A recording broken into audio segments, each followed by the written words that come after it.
غزوہ احد بے مثال قربانی ہے۔ بدر میں بڑی کثرت کے ساتھ کافر قتل ہوئے، 70 سردار قتل ہوئے، اور احد میں اللہ وحدہ لا شریک نے مصطفیٰ کے غلاموں کو شہادت کا مرتبہ عطا فرمایا۔ اس میں بھی حکمتیں ہیں، اس میں بھی حکمتیں ہیں، تاکہ قیامت تک مثال بن جائے۔ مسلمان کفر کے مقابلے میں تیاری رکھے، یہ کبھی نہ سوچے کہ فرشتے ہی آئیں گے تو لڑیں گے۔ فرمایا تم کو ہم نے جانے دی ہے، یہ واپس لوٹا دو، اس سے بہتر زندگی عطا فرمائیں، اس سے بہتر زندگی عطا فرمائیں گے۔ اور رب تمہیں آزمانا چاہتا ہے، رب تمہیں آزمانا چاہتا ہے۔ جو آزمائش پر اتریں، جو آزمائش پر پورا اتریں گے، اللہ ان کے درجے بلند فرمائے گا۔ اللہ وحدہ لا شریک آزماتا ہے۔ ارشاد فرمایا یمسسکم قرح، اگر تمہیں تکلیف پہنچی، اگر تمہیں رنج پہنچا، فقد مس القوم قرح مثلہ، اس سے پہلے دشمن قوم کو بھی رنج پہنچا، بدر میں وہ کٹے، اور آج ہم تمہیں جام شہادت عطا فرما رہے ہیں۔ یہ کبھی نہ سوچنا کہ ہم سچے ہیں، ہمارے ساتھ اللہ کے نبی ہے، ہمارا نقصان کیوں ہوا۔ فرمایا وَتِلْكَ الْأَيَّامُ نُدَاوِلُهَا بَيْنَ النَّاسِ، یہ دن ہیں، یہ دن ہیں رنج پہنچانے اور رنج اٹھانے کے، ہم ان کو پھراتے رہتے ہیں۔ وَلِيَعْلَمَ اللَّهُ الَّذِينَ آمَنُوا، تاکہ اللہ تعالیٰ ایمان والوں کی پہچان کرا دے، اللہ ایمان والوں کی پہچان کرا دے۔ وَيَتَّخِذَ مِنْكُمْ شُهَدَاءَ، اور تم میں سے بعض کو شہادت کے درجے پر پہنچا دے۔ وَاللَّهُ لَا يُحِبُّ الظَّالِمِينَ، اللہ ظالموں سے محبت نہیں کرتا۔ وَلِيُمَحِّصَ اللَّهُ الَّذِينَ آمَنُوا، تاکہ اللہ ایمان والوں کے گناہ مٹا دے، ایمان والوں کو پاک کر دے۔ وَيَمْحَقَ الْكَافِرِينَ، اور کفر کا نام و نشان مٹا دے۔ ام حسبتم ان تدخلوا الجنہ، کیا تم یہ گمان کرتے ہو کہ ایسے ہی جنت میں چلے جاؤ گے؟ وَلَمَّا يَعْلَمِ اللَّهُ الَّذِينَ جَاهَدُوا مِنْكُمْ، جو تم میں جہاد کرنے والے ہیں ابھی اللہ نے ان کی پہچان نہیں کرائی۔ فرمایا اللہ چاہتا ہے کہ پہچان کرے کہ میرے بندے وہ ہیں جو لڑتے ہیں اور موت کی آنکھوں میں آنکھیں ڈالتے ہیں۔ وَيَعْلَمَ الصَّابِرِينَ، ابھی اللہ نے صبر کرنے والوں کی پہچان نہیں کرائی۔ اور اس سے پہلے فرمایا سبحان اللہ وَلَا تَهِنُوا وَلَا تَحْزَنُوا، تمہیں پست ہمت ہونے کی ضرورت نہیں، غم زدہ ہونے کی ضرورت نہیں۔ اے مصطفیٰ والو، تمہیں کبھی بھی پست ہمت ہونے کی ضرورت نہیں۔ وَأَنْتُمُ الْأَعْلَوْنَ وَأَنْتُمُ الْأَعْلَوْنَ إِن كُنتُم مُؤْمِنِينَ۔ مصطفیٰ کا دامن رحمت تھام کے رکھو، تم ہی غالب ہوگے۔ وَأَنْتُمُ الْأَعْلَوْنَ، تم ہی غالب ہوگے، تم ہی غالب ہوگے۔ کافر ظاہر میں جیت بھی جائے تو وہ جیت کے بھی ہارا ہوا ہے، مومن کٹ کے بھی جیت چکا ہے۔ اور سبحان اللہ، لطف کی بات یہ ہے کہ جب تلواریں ٹکرا رہی ہوں ایسے میں تو انسان کہہ لیں آنکھیں پتھرا جاتی ہیں اور آنکھیں پھٹی پھٹی رہ جاتی ہیں، مگر صحابہ پر اللہ تعالیٰ کی عنایت اس قدر ہے جب قرآن پڑھے تو ایمان تازہ ہو جاتا ہے۔ اللہ لڑائی ہو رہی ہے، دشمن سامنے ہے، دشمن سامنے ہے، ایسے میں نیند کا بھلا کیا تک بنتا ہے، نیند کا کیا تک بنتا ہے؟ دشمن سامنے تلواریں لے کے، خنجر اور نیزے لے کے، رب فرماتا ہے ثم انزل علیکم من بعد الغم امنۃ نعاسا، فرمایا ہم نے تم پر غم کے بعد سکون اتارا، غم کے بعد ہم نے تم پر سکون اتارا۔ امنتاً نعاسا یغشا طائفة منکم، صحابہ فرماتے ہیں ہم لڑ رہے اور ہمارے ہاتھ سے نیند کی وجہ سے تلواریں چھوٹ رہی ہیں۔ نیند اس وقت آتی ہے جب زخموں کا ہوش ہی کوئی نہ ہو، جب زخموں کی پرواہ ہی کوئی نہ ہو، لڑائی ہو رہی ہے اور صحابہ پر نیند اللہ نے طاری کی ہے۔ اس کا مطلب یہ ہے اللہ نے ان کے دلوں کو سکون کی دولت سے مالا مال کیا۔ اللہ کریم فرمایا امانتاً وعاصی یغشا طائفۃ منکم، ایک گروہ پر نیند طاری، وہ لڑ بھی رہے ہیں، اور حدیث میں آتا ہے صحابہ فرماتے ہیں ہم لڑ رہے ہیں، جب ہم اپنے ساتھیوں کو دیکھتے تو یوں کر کے ان کی تھوڑیاں سینے سے لگ رہی ہوتی، لڑائی میں جنگ میں ایسا ہو رہا۔ یہ عنایت نہیں تو کیا ہے، یہ کرم نوازی نہیں تو کیا ہے، اس پہ شک نہیں۔ بڑے بڑے جلیل القدر افراد دیے اسلام نے، اللہ کی راہ میں بڑے بڑے عظیم لوگ دیے، اور حضرت انس بن نضر ایک بڑے جلیل القدر اور جرأت والے سے، غیرت والے سے آدمی، بدر میں وہ شریک نہیں ہو سکے تھے، کہیں گئے ہوئے تھے، انہیں اس بات کا بڑا رنج تھا میں بدر میں شریک نہیں ہو سکا۔ جب احد کا موقع آیا تو حضرت انس بن نضر رضی اللہ تعالیٰ عنہ، یہ حضرت انس بن مالک کے چچا ہیں، سبحان اللہ، کہتے ہیں اعلان ہوا کہ ہم احد کی طرف جائیں گے، تو حضرت انس بن نضر رضی اللہ تعالیٰ انہوں نے اپنا سامان جنگ تیار کیا، تلوار تیز کی اور خود کو تیار کیا کہ وہ جو میرے دل میں ایک قلق سا ہے نا کہ میں بدر میں نہیں جا سکا، تو آج وہ پرانی قضائیں بھی میں نے ادا کرنی ہے، پرانا قرض بھی ہے مجھ پر، آج وہ بھی میں نے ادا کرنا ہے۔ اللہ احد کی جنگ، احد میں جنگ ہوئی، پہلے حملے میں مسلمان غالب آئے، پھر کافروں نے دھوکہ کیا، فراڈ کیا مسلمانوں کے ساتھ، پیچھے سے بھی حملہ کیا، کچھ حضرات منتشر ہوئے۔ اس منتشر کا مطلب بھاگنا نہیں ہے، بادشاہ کہتے ہیں صحابہ بھاگے، ان کے منہ میں خاک، اور بے وقوفوں قربانیاں تمہیں نظر نہیں آ رہی، صحابہ جان دے رہے ہیں یہ تمہیں نظر نہیں آ رہی، اور اللہ قرآن میں گواہیاں دے رہا ہے ہم کے بعد ہم نے تم پر سکون نازل فرمایا، ہم قرآن کو مانیں یا تمہاری بات کو مانیں۔ منتشر ہونے کا مطلب یہ ہے اچانک حملہ ہو تو انسان کسی مضبوط پناہ کی تلاش میں، تاکہ میں دیکھوں ہوا کیا ہے میرے ساتھ، جائزہ لے کے پھر دشمن کا منہ توڑا جائے۔ حضرت انس فرماتے ہیں والذی نفسی بیدہ، جب وہ افراتفری ہوئی، اچانک پیچھے سے حملہ ہوا، والذی نفسی بیدہ انی لأجد ریح الجنۃ دون احد، یہ جو حالات بنے ہوئے ہیں مجھے ان حالات میں جنت کی خوشبو آ رہی ہے، مجھے جنت کی خوشبو آ رہی ہے۔ اللہ اکبر۔ اور جن کے دل مضبوط ہوتے ہیں فرشتے آ کے ان کو جنت کی مبارک دیتے ہیں، جب ان کا آخری وقت ہوتا ہے، ان کا دنیا سے رابطہ کٹ چکا ہوتا ہے، آخرت سے ان کا رابطہ باہر ہو چکا ہوتا ہے۔ والذی نفسی بیدہ، اس کی قسم جس کے ہاتھ میں میری جان ہے، انی لاجد ریح الجنہ، مجھے احد کے پیچھے جنت کی خوشبو آ رہی ہے۔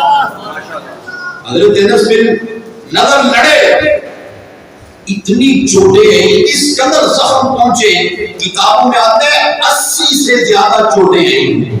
تلوار کا زخم تو ایک بھی بڑا ہوتا ہے، خنجر اور نیزے کا زخم تو ایک بھی کافی ہے انسان کے لیے، مگر یہ اتنی جرأت سے لڑ رہے تھے، ان کو 80 سے زیادہ زخم ہے، شہید ہو گئے حضرت انس بن نضر۔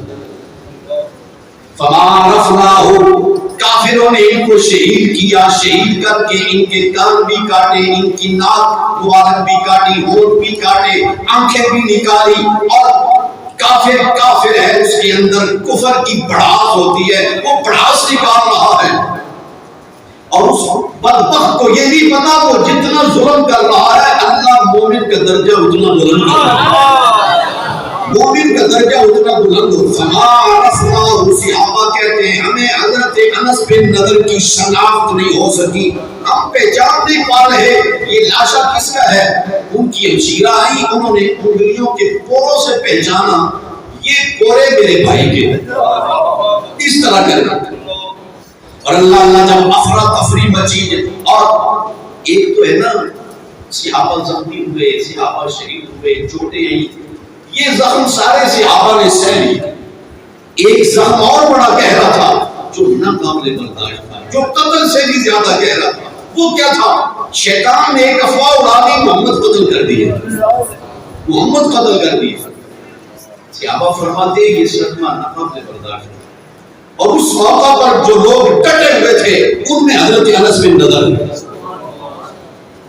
اللہ حضرت انس بن نضر رضی اللہ تعالیٰ جناب فاروق اعظم کے پاس آئے, جناب فاروق اعظم کے پاس, اور پوچھا اے جناب عمر یہ اچانک کیا ہوا, ہم تو جیت چکے تھے, ہم تو غالب آ گئے تھے.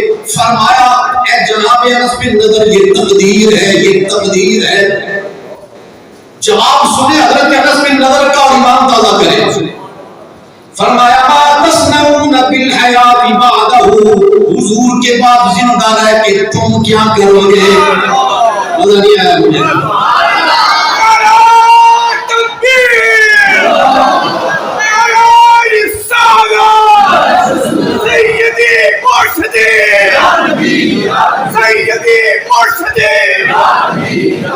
فرمایا ما تصنعون بالحیات بعدہ فقوموا فموتوا, کھڑے ہو جاؤ اور مر جاؤ, کھڑے ہو جاؤ اور مر جاؤ. علی ما مات علیہ رسول اللہ, جس مشن پر مصطفیٰ نے جان دے دی ہے تم بھی اپنی جان دے دو, تم بھی اپنی جان دے دو. ثم استقبل القوم, پھر کافروں کے سامنے گئے, لڑے, اتنا لڑے اور اس قدر جرأت کے ساتھ لڑے جام شہادت نوش کیا حضرت انس بن نضر رضی اللہ تعالی. ایک اور صحابی کا نام ہے ابو دجانہ, وہ بھی سبحان اللہ بے مثال بہادر آدمی. حضرت ابو دجانہ نبی پاک صلی اللہ علیہ وسلم نے جنگ شروع ہونے سے پہلے ایک تلوار دی, فرمایا اس کا حق کون ادا کرے گا. بڑے بڑے جلیل القدر صحابہ کرام خلفائے راشدین میں سے بعض حضرات نے عرض کی حضور یہ تلوار ہمیں عائد فرما دو. آپ نے وہ تلوار نہیں کسی کو دی. ابو دجانہ کھڑے, حضور یہ تلوار مجھے عطا فرما دے. آپ نے تلوار ان کو دے دی. اور حدیث کی کتابوں میں آتا ہے کہ انہوں نے ایک سرخ رنگ کا نا پٹکا باندھا ہوا تھا اپنے ساتھ, سرخ رنگ کا پٹکا باندھا ہوا تھا. صحابہ کہتے ہیں حضرت ابو دجانہ چگر جا رہے ہیں, لاشوں پہ ڈھیر لگاتے جا رہے ہیں, لاشیں گراتے ہوئے جا رہے ہیں. حضرت ابو دجانہ ایک تاک بیٹھی, وہ ابو دجانہ آگے. جب کافروں نے فریب کے ساتھ حملہ کیا, رسول کریم صلی اللہ علیہ وسلم یوں کہہ لیں ایک انتہائی شدید حملے کی زد میں آ گئے. نبی پاک علیہ السلام اس وقت جناب علی المرتضیٰ صدیق اکبر فاروق اعظم, حضرت طلحہ, زبیر, حضرت ابو عبیدہ بن جراح, عشرہ مبشرہ, یہ رسول پاک علیہ السلام کے آس پاس ہیں. سارے پتھر ایک ہی نشانے پر برس رہے, سارے تیر ایک ہی نشانے پر برس رہے کہ جدھر مصطفیٰ ہے کاٹ دو, مار دو. ابو دجانہ رضی اللہ تعالیٰ حضور کے سامنے کس طرح کھڑے ہوئے, چہرہ حضور کے سامنے ہے اور اپنی پشت کو ڈھال بنا دیا تیروں کے سامنے. فرمایا اپنی پر 100 تیروں کا, جب تک آخری سانس ہے ابو دجانہ میں ہر سانس مصطفیٰ پر قربان ہونے کے. میں کبھی خیال کرتا ہوں انسان کو کسی خراش آئے, چوٹ آئے تو انسان تڑپ جاتا ہے اور اب جان کے لانے پڑ جاتے ہیں. کھال ادڑ رہی ہے, جسم کی کھال ادڑ رہی ہے, ہڈیاں ننگی ہو رہی ہے, اور ابو دجانہ پہاڑ کی طرح کھڑے ہیں مصطفیٰ کریم کا پہرا دیتے ہیں. اور حضرت قتادہ رضی اللہ تعالیٰ کی جرت تو یوں کہہ لے ہر مسجد میں گونج رہی ہے. حضرت قتادہ وہ ہے جنہوں نے ہاتھ کو بھی ڈھال بنایا, جنہوں نے سینے کو بھی ڈھال بنایا اور اپنے چہرے کو بھی ڈھال بنایا. انسان ہاتھ پر چوٹ سہ لیتا ہے، گھٹنے پر سہ لیتا ہے، سر پر بھی سہ لیتا ہے، چہرے کی چوٹ نہیں انسان کو گوارا، مگر حضرت قتادہ نے چہرہ بھی گھاٹ بنا دیا حضور کے سامنے۔ اور جب وہ اتنی جرأت کے ساتھ پہرا دے رہے تھے، تیر آیا اور حضرت قتادہ کی آنکھ میں لگا، آنکھ بہ رہی ہے، آنکھ کٹ گئی اور آنکھ کا ڈیلا بہ رہا ہے۔ حضرت قتادہ رضی اللہ تعالیٰ نے یہ نہیں سوچا کہ اب کوئی حکیم تلاش کروں، کوئی طبیب تلاش کروں، کوئی بڑا ماہر مرض شناخت کرنے والا کوئی بندہ تلاش کروں، کہا جب مصطفیٰ موجود ہے کسی اور کو ڈھونڈنے کی ضرورت کیا ہے؟ رسول پاک علیہ السلام کے پاس حاضر ہوئے، نبی پاک علیہ السلام نے دعا مانگی، یا اللہ اس نے اپنی آنکھ کا ہدیہ دیا ہے تیرے مصطفیٰ کی ذات پر، اس کو آنکھ بھی عطا فرما اور اس میں حسن پہلے سے زیادہ ہے۔ رسول کریم صلی اللہ علیہ وسلم کے جنہوں نے اپنی جانوں کے نذرانے دیے، اللہ اکبر، قیامت تک ان کا نام باقی رہے، قیامت تک ان کا نام رہے۔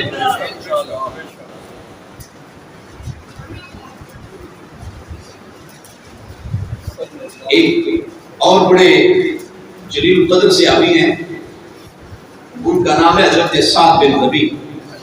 کیا نام ہے؟ سعد بن ربیع۔ وہ بڑے زخمی تھے، بڑی ان کو چوٹیں۔ نبی پاک صلی اللہ علیہ وسلم نے جب جنگ کا ماحول ایک مرتبہ تھم گیا تو زید بن ثابت کو فرمایا کہ مجھے سعد بن ربیع کی خبر دو، اور وہ جہاں بھی ملے مجھے انہیں میرا سلام کرو، وہ جہاں بھی ملے انہیں میرا سلام کرو۔ حضرت زید بن ثابت ان کی تلاش میں گئے اور آوازیں دے رہے، احساس کہاں ہے، بڑی آپ کے لیے امانت ہے میرے پاس، وہ لے لو۔ حضرت سعد بن ربیع شدید زخمی، چند لمحے باقی ہیں، جب کہا کہ ایک امانت ہے اور رسول پاک کا سلام ہے جو میں آپ کے لیے لے کے آیا ہوں، حضور کا نام سنا تو چہرے پہ رونق ہے۔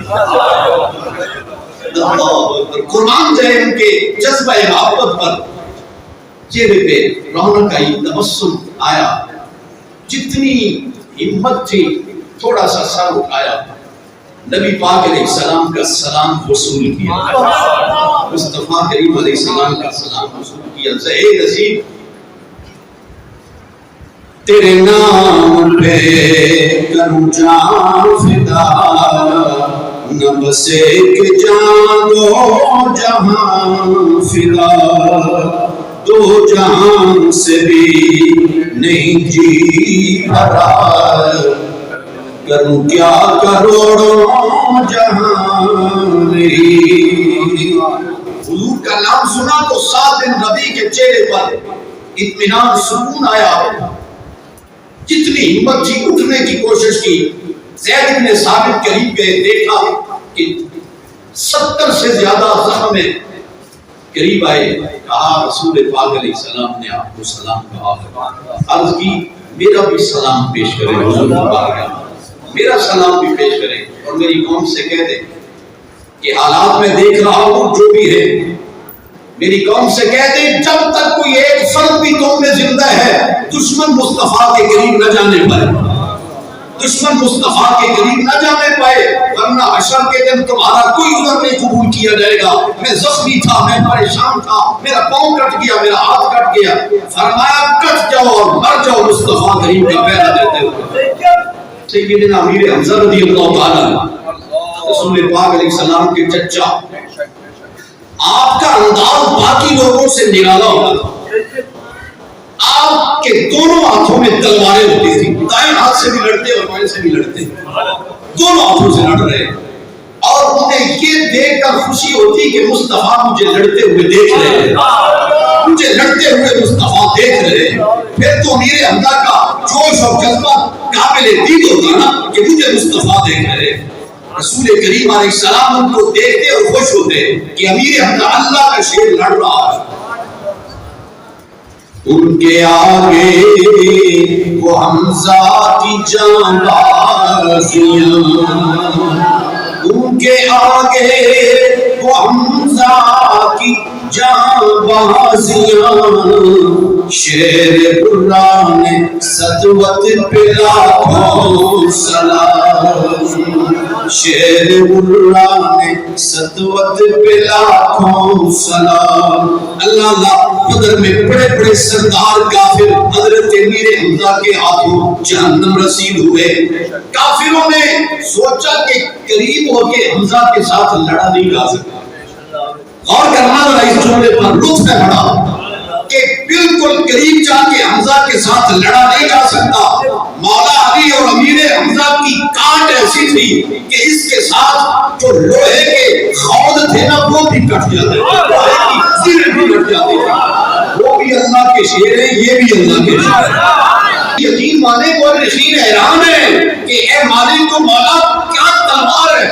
کہ ورنہ تلوار کو ڈھال روک دیتی ہے جتنی بھی تیز کاٹ والی تلوار ہو لوہا ہوتا ہے مگر جب یہ اللہ کے شیر تلوار چلاتے ہیں دشمن سامنے آتا ہے اس طرح کٹتا ہے جس طرح خنجر کے نیچے مولی کٹ جاتی ہے سر بھی کٹ رہا ہے جسم بھی کٹ رہے ٹوٹے ہو رہے ہیں دشمن جناب امیر حمزہ اور مولا علی کی تلوار کے ساتھ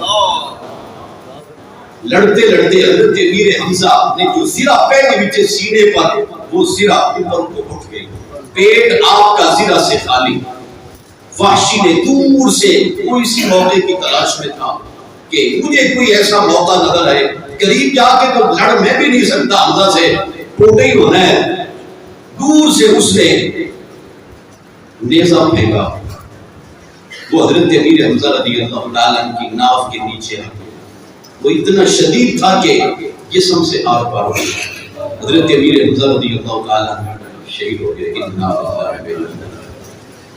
اللہ کا شیر جام شہادت نوش کیا اور پھر کافر ہوتا ہے جیسے ابھی میں نے بتایا آپ کی آنکھیں بھی نکالی آپ کی ناک مبارک کاٹی بیٹھے جگر نکالا اور کہا کہ تیرے لیے ایک موت کافی نہیں ہے تجھے بار بار مرنا چاہیے اللہ اکبر حضرت امیر حمزہ رضی اللہ تعالیٰ ہر صحابی کا حضور نے ایک مرتبہ جنازہ پڑھا امیر حمزہ کا 70 مرتبہ جنازہ جو صوفیاء ہیں جو اہل نظر ہیں وہ کہتے ہیں جو عالم روحانیت ہے نا مدینہ عالیہ کا جو نظام روحانیت ہے اس کے گورنر امیر حمزہ ہے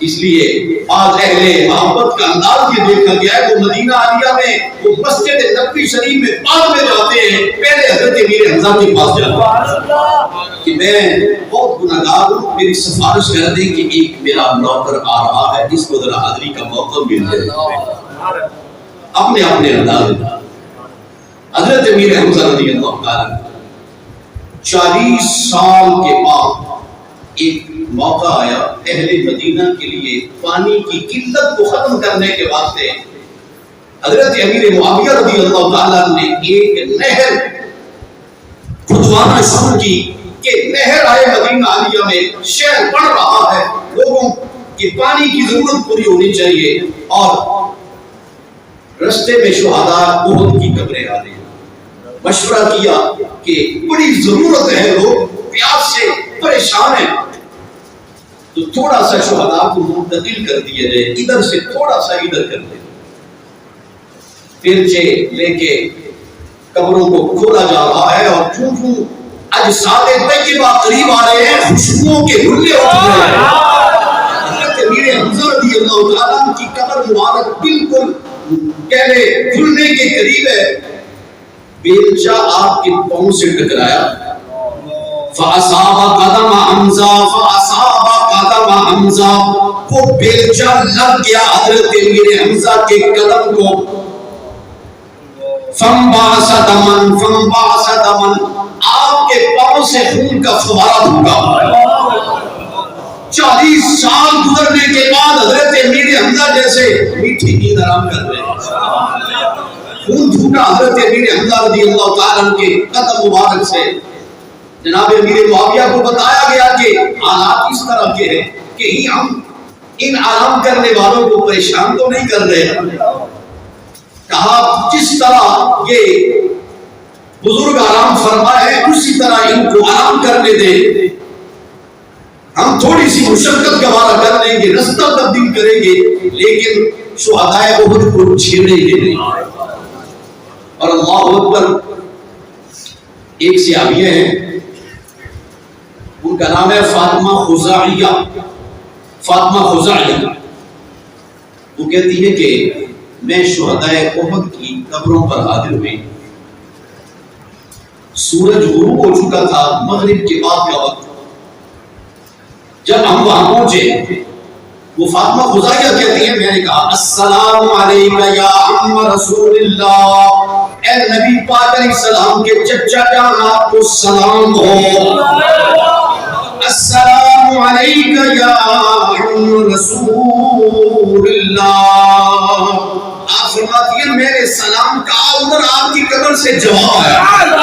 اور جناب امیر حمزہ رضی اللہ تعالیٰ عنہ امت کے وہ جلیل القدر بزرگ ہیں، کتابوں میں آتا ہے حضرت خاتون جنت بہت کم گھر سے نکلا کرتی تھی، لیکن کبھی کبھار جو نکلنا ہوتا تو جناب حضرت امیر حمزہ کی قبر کی زیارت کے لیے جاتی، دعا کرتی ہیں اور وہاں بیٹھ کے آنسو بہاتی حضرت سیدہ خاتون جنت رضی اللہ تعالیٰ عنہ۔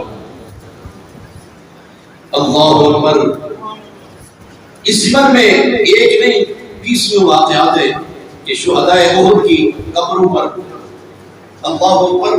ایک اور صحابی ہیں، وہ بالکل آخری وقت میں آئے، آخری وقت میں حضرت ابو ہریرہ رضی اللہ تعالیٰ نے اس بات کی راوی ہے، وہ آئے احد میں، ابھی مسلمان وہ نہیں ہوئے تھے، انہوں نے آواز دی کہاں ہے میرے چچا کے بیٹے؟ کسی نے کہا احد میں، فلاں کدھر ہے؟ وہ بھی احد میں، وہ کدھر ہے؟ وہ بھی احد میں، وہ کدھر ہے؟ وہ بھی، وہ چلے گئے، لڑے، مسلمانوں کی صف میں شامل ہو کر لڑے، بڑی دلیری کے ساتھ، زخمی ہو گئے، آخری سانس تھے۔ ان کے بھائیوں نے بہنوں نے پوچھا کہ خاندان کے لیے لڑے ہو؟ کہا خدا اور مصطفیٰ کے لیے لڑا، خدا اور مصطفیٰ کے لیے لڑا۔ ابو ہریرہ پاس تھے، کہا آپ تو کتنا خوش نصیب ہے، لوگ نمازیں پڑھیں گے اور کہنے سب کا خیرات کریں گے، زہد و تقوی اختیار کریں گے، تب جا کے جنت کے دروازے کھولیں گے، تو کتنا سعادت مند ہے، ایک نماز بھی نہیں پڑھی، ایک سجدہ بھی نہیں کیا، ادھر سے آیا ہے، دوڑا آیا اور جان قربان کر دی، تیرے لیے جنت کے دروازے کھول دیے۔ دوستان نسبی احترام، ان پاک ہستیوں کا ذکر کرنا ہم پر بہت بڑا فرض ہے، جن کی قربانیوں کی وجہ سے دین ہم تک پہنچا ہے، جن کی قربانیوں کی وجہ سے دین ہم تک پہنچا ہے۔ حضور علیہ السلام نے قسم اٹھا کے فرمایا قیامت تک جس نے شہدائے احد کو سلام کہا، یہ سلام کا جواب دے، یہ سلام کا جواب دے۔ اللہ وحدہ لا شریک بار حرمین شریفین کی حاضری نصیب فرمائے اور شہدائے احد کے ہاں حاضری کی سعادت نصیب فرمائے۔